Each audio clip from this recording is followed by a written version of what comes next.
الكريم أما بعد فأعوذ بالله من الشيطان الرجيم بسم الله الرحمن الرحيم يريدون ليطفئوا نور الله بأفواههم والله متم نوره ولو كره الكافرون صدق الله العظيم۔ معزز سامعین اکرام، عزیز ساتھیوں، بزرگوں، اللہ کے رسول صلی اللہ علیہ وسلم نے ایک مرتبہ بنی اسرائیل کا ایک واقعہ بیان کیا۔ واقعہ جو بیان کیا اس کے اندر اللہ کے رسول صلی اللہ علیہ وسلم نے 3 چیزوں کو بیان کیا ہے کہ ایک مرتبہ بنی اسرائیل کے 3 شخص تھے، وہ چھٹی کے موسم میں گھومنے کے لیے گئے، سیر و تفریح کے لیے گئے۔ تو جب وہ گھر سے چلے، جنگل کے اندر پہنچے، پہاڑی علاقے کے اندر پہنچے تو بارش شروع ہو گئی، اور جب بارش شروع ہوئی تو وہ ایک غار کے اندر چلے گئے، اور جب وہ اس غار کے اندر پہنچے تو اوپر سے ایک پتھر نیچے کو آیا اور اس غار کے منہ پہ آ کر رک گیا۔ اس طریقے سے رکا کہ غار کا منہ بند ہو گیا، اور بند ایسے ہوا کہ نہ تو کوئی اس کے اندر سے باہر آ سکتا تھا اور نہ کوئی باہر سے اندر جا سکتا تھا۔ جب ایسا معاملہ پیش آیا تو وہ تینوں جو تھے وہ گھبرا اٹھے کہ آخر ہم اس سے کس طریقے سے باہر نکلے، اپنے بیوی بچوں کے پاس کس طریقے سے پہنچے۔ تو آپس میں مشورہ ہوا، ان کے آپس میں جو بات چیت ہوئی تو انہوں نے کہا کہ اللہ تبارک و تعالیٰ سے دعا کی جائے، اور دعا بھی اس طریقے سے کی جائے کہ جس نے کوئی نیک عمل کیا اس کو اعتبار ہو کہ اللہ کے یہاں مقبول ہے، تو اس کا واسطہ دے کر اللہ تبارک و تعالیٰ سے دعا کیے جائے تاکہ اللہ تبارک و تعالیٰ اس پتھر کو ہٹا دے اور ہم اپنے بیوی بچوں کے پاس چلے جائیں۔ تو ان میں سے ایک شخص جو ہے وہ الگ بیٹھتا ہے اور اللہ تبارک و تعالیٰ سے لو لگاتا ہے، اللہ تبارک و تعالیٰ سے دعا کرتا ہے، اور کہتا ہے کہ اللہ تو مجھ کو جانتا ہے کہ میں چرواہا ہوں، میں بکریوں کو چرایا کرتا تھا۔ ایک مرتبہ ایسا ہوا کہ میں بکری کو چرانے کے لیے دور نکل گیا، اتنی دور نکل گیا کہ کافی وقت کے بعد میں گھر پہنچا، اور جب گھر پہنچا تو میں نے دیکھا کہ میرے والدین جو ہے وہ سو گئے ہیں، اور میرا معمول تھا کہ جب تک میں اپنے والدین کو دودھ نہ پلا دیتا تو میں خود بھی اور اپنے بیوی بچوں کو نہ پلاتا، ان کو بھی کھانے کے لیے کچھ نہ دیتا۔ تو میں دودھ لے کر پیالے کے اندر والدین کے پاس پہنچا تو دیکھا کہ وہ سو رہے ہیں۔ میں نے ان کو اٹھایا نہیں،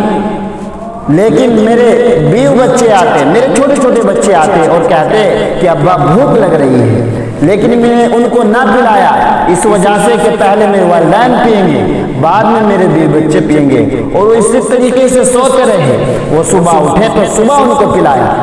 اور پھر میں نے اپنے بیوی بچوں کو پلایا۔ یا اللہ اگر میرا یہ عمل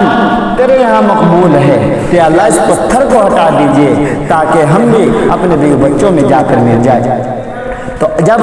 یہ واسطہ دے کر دعا کی تو اللہ تبارک و تعالیٰ نے دعا کو قبول فرمایا، اور تھوڑا سا پتھر ہٹ گیا جس سے کچھ باہر کا دیکھنے لگا۔ اصل بات جو بتلانی ہے وہ والدین کی خدمت ہے۔ اللہ تبارک و تعالیٰ نے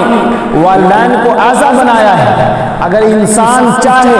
ان کی خدمت کر کے دنیا کے اندر بھی کامیاب رہے، دنیاوی اعتبار سے بھی اور آخرت کے اعتبار سے بھی، کیونکہ اللہ تبارک و تعالیٰ نے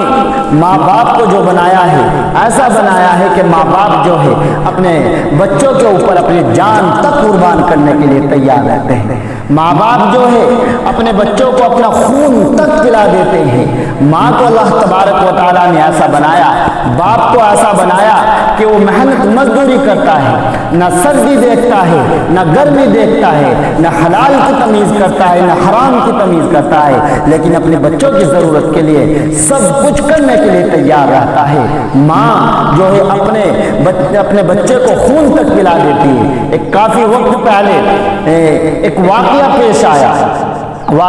آیا کہ ایک مرتبہ ایک جگہ یہ کہ طوفان آیا، اس کے اندر بلڈنگیں گری، اور اس بلڈنگ جو گری اس کے اندر جو ہے ایک معاملہ پیش آیا کہ جب اس کو کھودا گیا، اس کو نکالا گیا، تو دیکھا کہ ایک بچہ اپنی ماں کی سینے کے اوپر پڑا ہوا ہے، اور جب سینے کے اوپر پڑا ہوا ہے ان کے اندر رمق باقی تھی، سانس باقی تھا، اس ماں کو اور اس کے بچے کو یہ کہ اس کو لے جایا گیا، ڈاکٹروں کے پاس اس کو لے جایا گیا، ہاسپٹل کے اندر لے جایا گیا، تو ڈاکٹروں نے دیکھا کہ اس کے پورے جسم کے اوپر کوئی نشان نہیں، صرف نشان جو ہے اس کی انگلیوں کے اوپر ہے، اس کی انگلیاں کٹی ہوئی ہیں۔ تو ڈاکٹر نے معلوم کیا آپ کے جسم کے اوپر کوئی بھی خراش نہیں، لیکن آپ کی انگلیاں کٹی ہوئی، معاملہ آپ کے ساتھ کیا پیش آیا، آپ کس طریقے سے بچے؟ اس نے بتلایا اصل بات یہ ہے کہ جب وہ بلڈنگ گری جس کے اندر میں تھی تو وہ اس طریقے سے گری کہ دیوار کے اوپر اس کی چھت گری، جس وجہ سے میں بھی اور میرا بچہ بچ گیا، اور ہم اس کے اندر رہ گئے، نہ اندر سے باہر کا کچھ نظر آتا، نہ باہر کا یہ اندر کی طرف دکھائی دیتا۔ تو میرا بچہ تھا، یہ رویا، میں نے اس کو دودھ پلایا، اور جب دودھ پلایا 2 دن ہو گئے، دودھ ختم ہو گیا، میرے بچے نے رونا شروع کیا، تو مجھ کو اس کا رونا نہ دیکھا گیا، میں نے اپنی انگلی کاٹی، اس کے کاٹنے کے بعد میں اپنے بچے کے منہ میں دے دی، وہ میرا خون پیتا تو چپ ہو جاتا، پھر اسی طریقے سے دوسری انگلی کاٹی، تیسری کاٹی، میں نے حتیٰ کہ پورے ہاتھوں کی اپنی انگلیوں کو کاٹ لیا، کاٹنے کے بعد میں نے اپنا خون اپنے بچے کو پلایا، اس کے بعد مجھ کو پتا نہیں کہ میرے ساتھ کیا معاملہ ہوا کہ میں بے ہوش ہو گئی، میرا بچہ بھی بے ہوش ہو گیا، یہ معاملہ آیا۔ ماں کو اللہ تبارک و تعالیٰ نے ایسا بنایا ہے کہ اپنے بچوں کو خون تک پلا دیتی ہے، وہ باپ جو اپنے بچوں کے لیے محنت مزدوری کرتا ہے۔ ایک مرتبہ اللہ کے رسول صلی اللہ علیہ وسلم کے پاس ایک بچے نے جا کر شکایت کی کہ اللہ کے رسول صلی اللہ علیہ وسلم، میرا باپ جو ہے میری بغیر اجازت کے میرے مال کو خرچ کر لیتا ہے، مجھ سے معلوم نہیں کرتا، اللہ کے رسول صلی اللہ علیہ وسلم آپ اس کو سمجھائیے، آپ اس سے کہیے۔ تو اللہ کے رسول صلی اللہ علیہ وسلم نے ایک صحابی کو بھیجا کہ ان کے والد صاحب کو بلا کر لاؤ۔ جب وہ ان کے پاس پہنچے تو معلوم کیا کہ کس وجہ سے اللہ کے رسول صلی اللہ علیہ وسلم نے مجھ کو بلایا ہے، تو انہوں نے کہا کہ آپ کے بچے نے اللہ کے رسول صلی اللہ علیہ وسلم کے پاس شکایت کی ہے کہ میرا باپ جو ہے میری بغیر اجازت کے میرے مال کو خرچ کر دیتا ہے۔ تو اس کی آنکھوں کے اندر آنسو آ گئے، اور انہوں نے دل کے اندر کچھ اشعار گنگنائے، کیونکہ عرب لوگ جو تھے وہ بڑے اپنی زبان پر بڑے ماہر تھے، وہ اسی طریقے سے اشعار بنا لیتے تھے، اور اس طریقے سے اشعار گنگنائے اور اللہ کے رسول صلی اللہ علیہ وسلم کے پاس پہنچ گئے۔ تو ان کے پہنچنے سے پہلے حضرت جبرائیل علیہ السلام کو اللہ تبارک و تعالیٰ نے اللہ کے رسول صلی اللہ علیہ وسلم کے پاس بھیج دیا اور کہا کہ اللہ کے رسول صلی اللہ علیہ وسلم، آپ کو جو فیصلہ کرنا ہے آپ وہ فیصلہ کر دیجئے، لیکن سب سے پہلے جو ان کے باپ نے اپنے دل کے اندر کچھ اشعار گنگنائے ہیں پہلے ان کو سن لیجئے، بعد میں جو ہے آپ جو ہے فیصلہ کر دیجئے۔ وہ آئے تو اللہ کے رسول صلی اللہ علیہ وسلم نے سب سے پہلے کہا کہ آپ نے جو دل کے اندر اشعار گنگنائے آپ ان کو بیان کیجئے، آپ ان کو سنائیے۔ تو انہوں نے کہا کہ اللہ کے رسول صلی اللہ علیہ وسلم ابھی تک تو وہ میری زبان پر بھی نہیں ہے، آپ کو کیسے معلوم ہو گیا؟ تو اللہ کے رسول صلی اللہ علیہ وسلم نے ارشاد فرمایا کہ اللہ تبارک و تعالیٰ نے حضرت جبرائیل علیہ السلام کے ذریعے سے مجھ کو بتلا دیا گیا، وہ اشعار جو انہوں نے گنگنائے وہ اشعار کچھ اس طریقے سے تھے کہ اللہ کے رسول صلی اللہ علیہ وسلم وہ اشعار جو ہے وہ اس طریقے سے ہے کہ جب یہ چھوٹا تھا ہم اس کی ہر ضرورت کو پورا کرتے تھے، یہ بھوکا ہوتا ہمیں اس کے کھانے کا انتظام کرتے، یہ بیمار ہو جاتا تو ہم پریشان ہو جاتے، یہ روتا ہم پوری رات اس کے ساتھ گزار دیتے۔ اللہ کے رسول صلی اللہ علیہ وسلم اب یہ جوان ہوا ہے، ہم بڑھاپے کی عمر کو پہنچے ہیں، میں اس کے مال میں سے خرچ کر لیتا ہوں کیونکہ میں کما نہیں سکتا، میں اس طریقے سے محنت مزدوری نہیں کر سکتا۔ اللہ کے رسول صلی اللہ علیہ وسلم اس نے آ کر آپ کے پاس شکایت کر دی، اس نے تو پڑوسیوں کا بھی حق ادا نہیں کیا، اس طریقے سے پڑوسی بھی نہیں کرتا، آج میرے بیٹے نے اس طریقے سے میرے ساتھ کیا ہے۔ تو اللہ کے رسول صلی اللہ علیہ وسلم کی آنکھوں کے اندر آنسو جاری ہو گئے۔ اللہ کے رسول صلی اللہ علیہ وسلم نے ارشاد فرمایا کہ آج کے بعد اگر بچہ باپ کے مال میں سے خرچ کرے گا تو اجازت لینی ہوگی، لیکن باپ جب اپنے بچوں کے مال میں سے خرچ کرے گا تو اجازت لینے کی ضرورت نہیں۔ تو ماں باپ کو اللہ تبارک و تعالیٰ نے ایسا بنایا ہے، اور اگر ہم ان کی ناقدری کریں گے تو اللہ تبارک و تعالیٰ دنیا کے اندر بھی ہم کو اس کی سزا دے گا، کل قیامت کے دن بھی اس کی سزا بھگتنی پڑے گی۔ بے شمار واقعات ایسے ہیں کہ جنہوں نے اپنے والدین کو دکھ پہنچایا، ان کے اولاد نے ان کو دکھ پہنچایا۔ دنیا کے اندر تو اللہ تبارک و تعالیٰ کچھ گناہ ایسے ہوتے ہیں کہ انسان دنیا کے اندر کرتا ہے، ان کو آخرت کے اندر سزا ملنی ہے، لیکن کچھ ایسے ہیں دنیا کے اندر بھی سزا ملنی ہے اور آخرت کے اندر بھی سزا ملنی ہے۔ ان میں سے یہ بھی ہے کہ ماں باپ کی ناقدری کرنا۔ جو حضرات اپنے ماں باپ کی ناقدری کرتے ہیں وہ دیکھ لیں کہ ان کی اولاد بھی ان کی ناقدری کرے گی۔ اللہ تبارک و تعالی ہم سبھی کو والدین کی قدر کرنے کی توفیق عنایت فرمائے۔ بہرحال دوسرے شخص نے جو دعا کی وہ دعا کی کہ اے اللہ تو جانتا ہے میں اپنی چچا کی لڑکی کے اوپر فریفتہ ہو گیا، اور فریفتہ اتنا ہوا کہ میں اس سے اپنی خواہشات کو پورا کرنا چاہا۔ تو جب اس نے دیکھا کہ یہ نہیں مانتا تو اس نے کچھ شرط لگائی، کچھ دینار لگائے، کچھ مال لگایا کہ اتنا مال اکٹھا کر کے میرے پاس لے آئیے اور پھر آپ میرے ساتھ جو ہے اپنی خواہشات کو پورا کر لیجئے۔ یا اللہ تو جانتا ہے کہ میں نے محنت مزدوری کی، میں نے اتنی رقم اکٹھا کی، اور رقم اکٹھا کرنے کے بعد میں اس کے پاس پہنچا تاکہ میں اپنی خواہشات کو پورا کروں۔ تو جب میں اس کے پاس پہنچا میں نے اس کو مال و دولت اس کے پاس رکھ دیا۔ تو جب میں اس کے ساتھ غلط کام کرنے کے لیے تیار ہوا تو اس نے کہا کہ اللہ کے بندے اللہ سے ڈر، میں ایسی عورت نہیں ہوں، میں اس طریقے کا کام نہیں کر سکتی۔ یا اللہ تو جانتا ہے تیرا ڈر میرے دل کے اندر اتنا آیا کہ وہ رقم بھی میں نے اسی کے پاس چھوڑ دی اور میں ہٹ گیا، اور میں اس سے الگ ہو کر اللہ میں نے وہ گناہ نہیں کیا، میں ہٹ گیا۔ یا اللہ اگر تیرے یہاں وہ مقبول ہے، یا اللہ تو اس پتھر کو ہٹا دیجئے تاکہ ہم اپنے بیوی بچوں کے ساتھ جا ملیں۔ تو اللہ تبارک و تعالیٰ نے اس دعا کو قبول فرمایا، اور تھوڑا سا پتھر اور ہٹ گیا، لیکن اتنا نہ ہٹ سکا کہ اس سے باہر نکلا جا سکے۔ دوسری بات یہاں یہ ہے کہ آج نوجوان طبقہ یہ ہے کہ غلط کاموں کے اندر ملوث ہو چکا ہے، اس قدر ہو چکا ہے کہ وہ نہ ماں کی تمیز کرتا ہے، نہ بہن کی تمیز کرتا ہے، اور نہ کسی کی تمیز کرتا ہے، اصل اپنی خواہشات کے اندر لگا ہوا ہے، اس قدر لگا ہوا ہے۔ یہ آتا ہے کتابوں کے اندر جب انسان کوئی غلط کام کرتا ہے، زنا کرتا ہے، تو ایمان جو ہے اس کے دل سے نکل جاتا ہے اور زمین و آسمان کے بیچ میں لٹکا رہتا ہے۔ جب تک اس غلط کام کے اندر ملوث رہتا ہے تو ایمان اس کے دل سے نکلا ہوا آتا ہے۔ میرے بھائیوں بزرگوں ذرا سوچو، اگر اس حال میں موت آ جائے تو ایمان دل سے نکلا ہوا ہے، یہ کہ کافر ہو کر دنیا سے جائیں گے، غیر مسلم ہو کر جائیں گے، دل کے اندر ایمان نہیں رہے گا۔ تو اس طریقے سے جب ایمان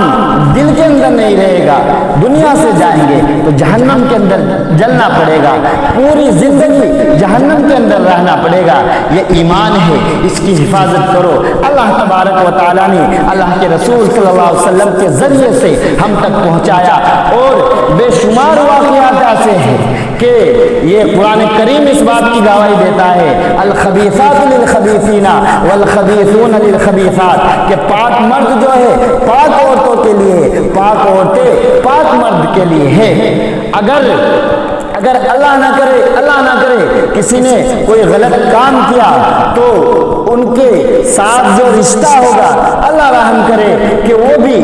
آپ کو ایسے ہی آپ کے ساتھ آپ کے پاس آئے گی کہ اس نے بھی غلط کام کیا ہوگا۔ اور ایک بات یاد رکھنا کہ اگر بھائی زنا کرتا ہے، گناہ کرتا ہے، تو اس کی سزا یا تو اس کی بیوی بھگتے گی، یا اس کی ماں بھگتے گی، یا اس کی بہن بھگتے گی، یا اس کی بیٹی بھگتے گی۔ یہ ایسا جرم ہے، یہ ایسا قرض ہے، یہ ادا کرنا ہی ہوگا۔ وہ الگ بات ہے اللہ سے دعا استغفار کرے، اللہ تبارک و تعالی معاف کر دے، لیکن یہ قرض ایسا ہے، یہ کوئی نہ کوئی گھر سے اس کو بھگتے گا۔ ایک مرتبہ ایک بادشاہ تھا، اس نے اس کو آزمانے کے لیے اپنی بچی کو محل سے باہر بھیجا اس لیے کہ تاکہ آزمایا جائے کہ اگر اس کے ساتھ کوئی غلط کام کرتا ہے تو دیکھا جائے گا کہ میں نے وہ کام کیا یا نہیں کیا، یا یہ ویسے ہی بات ہے جو بھی کچھ معاملہ تھا۔ تو جب اس بچی کو محل سے باہر بھیجنے کے بعد اس کے پیچھے ایک خاصد کو لگایا، ایک نگراں کو لگایا، تاکہ دیکھیں یہ میری بچی کہاں جاتی ہے، کیا کرتی ہے، کس سے ملتی ہے۔ تو بہرحال اس کے پیچھے جاتا ہے، تو جانے کے بعد راستے سے جب گزرے تو ایک جگہ سے ایک بچی گزری، تو ایک شخص آیا،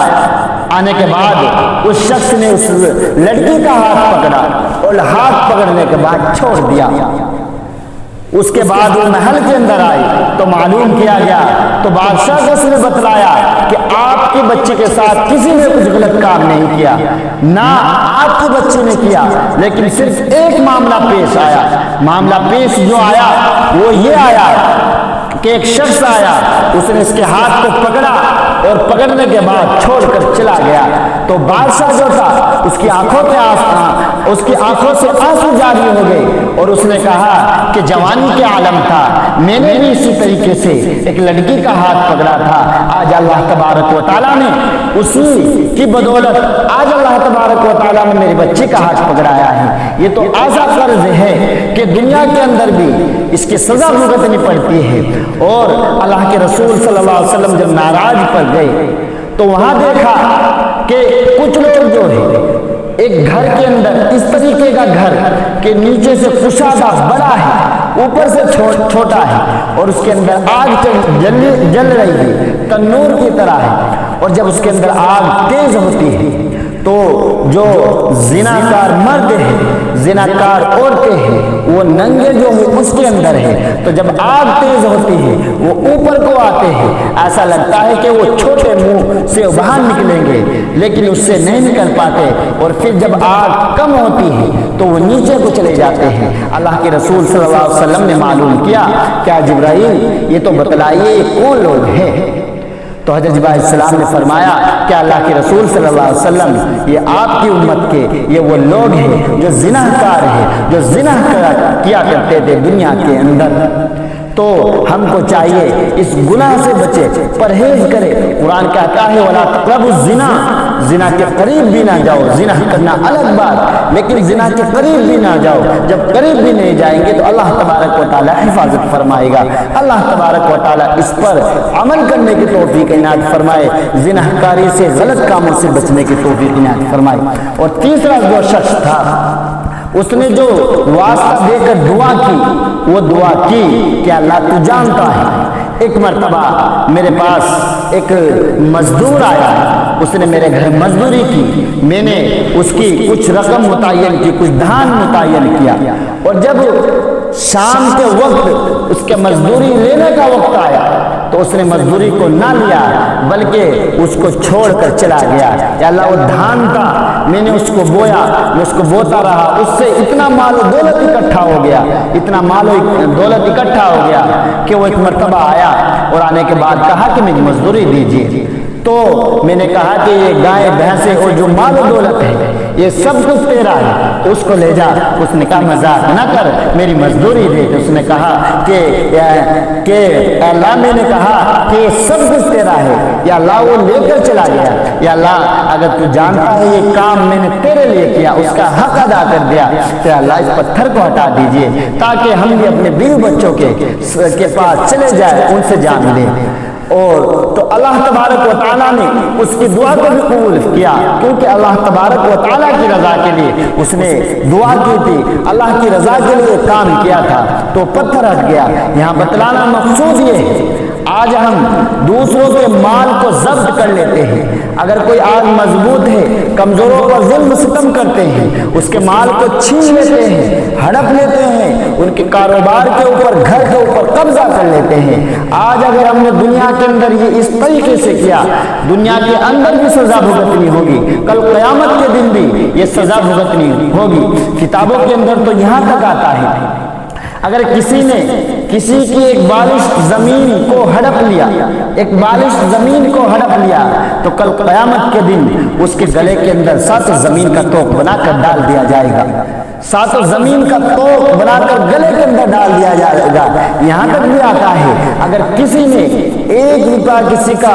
ہڑپ لیا، چھین لیا، رکھ لیا، کل قیامت کے دن جب اللہ تبارک و تعالیٰ کے یہاں پیشی ہوگی تو 1 روپیہ کے بدلے میں 700 نمازیں دینی پڑے گی۔ وہ نمازیں جو اللہ کے یہاں قبول ہو گئی ہو، جو اللہ کے یہاں قبول ہو، 1 روپیہ کے بدلے میں وہ 700 نمازیں دینی پڑے گی۔ تو ذرا سوچو، اگر ہم کسی کا حق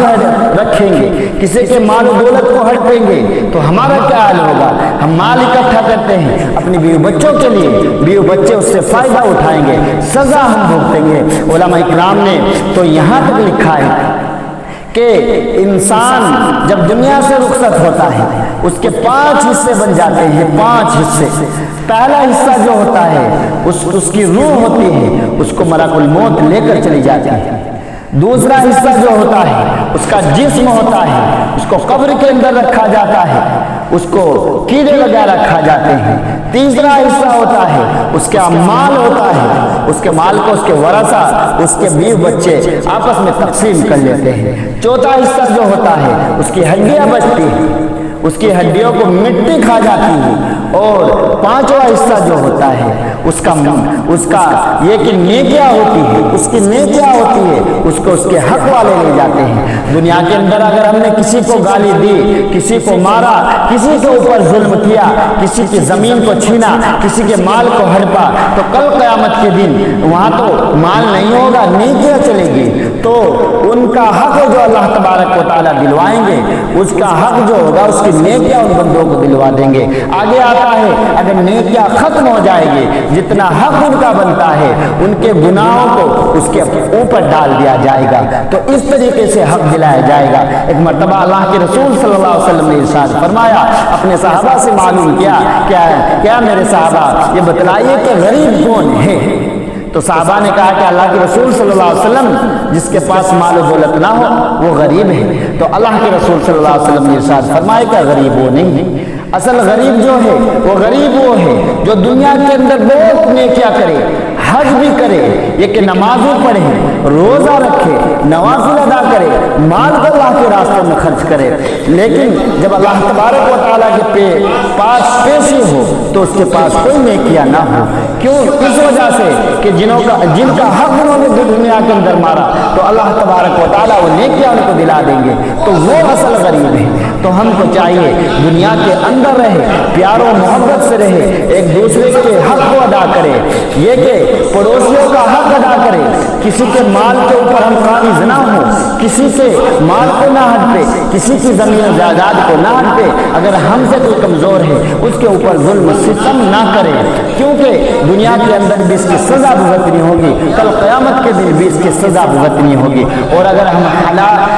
حرام مال استعمال کریں گے تو ہماری جو اولادیں ہیں جن کے لیے ہم سب کچھ کرتے ہیں یہ ہماری فرما بردار نہ ہوگی، بلکہ یہ حرام خوری کرے گی، زنا کاری کرے گی، یہ کہ دوسروں کے حق کو ہڑپے گی، دوسرے کے اوپر ظلم ستم کرے گی، یہ دین سے اللہ نہ کرے دین سے الگ ہو جائے گی، یہ ہمارے لیے دنیا کے اندر بھی عذاب ہوگی، کل قیامت کے لیے بھی دن بھی عذاب ہوگی۔ اللہ تبارک و تعالی ہم کو ان باتوں پر عمل کرنے کی توفیق عنایت فرمائے، والدین کی قدر کرنے کی توفیق عنایت فرمائے، غلط کاموں سے بچنے کی توفیق عنایت فرمائے، اور یہ کہ دوسروں کے حق ادا کرنے کی توفیق عنایت فرمائے۔ وآخر دعوانا الحمدللہ رب العالمین۔